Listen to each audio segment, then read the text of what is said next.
Hi, I'm Marnette, Content Director for DVM360.com. Today at the CVC in San Diego, Dr. Mike Paul and Dr. Ruth McPeak presented a whole series of talks titled Trends in Veterinary Medicine.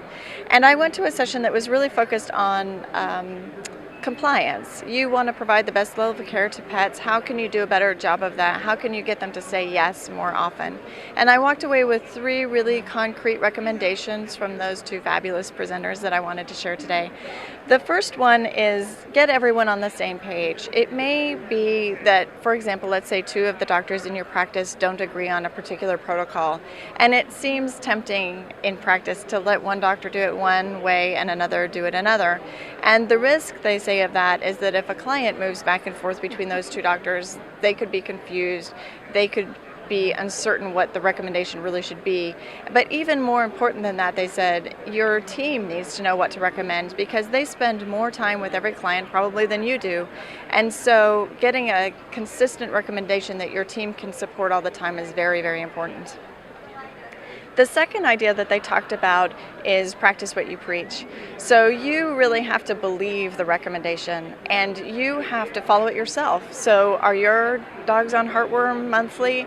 If not, your team members know that. And do you always recommend heartworm to your clients? If not, your team members know that too.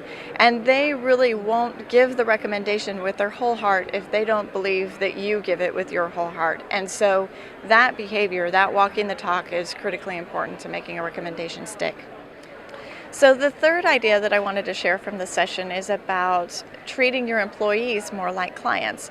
So this is the same kind of thing, walking the talk for team members. And are you doing everything you can to recommend good care to them, to really explain why their pets need this care, and to make it possible for them to follow the recommendations that you're making to clients? When they get blood work, for example, and find a problem early and help their pets get better care, the next time that a client comes in and they say to your receptionist, "Oh, I'm really not sure about the blood work," that receptionist will be a real advocate for that kind of care. So they talked about offering pet insurance as a benefit.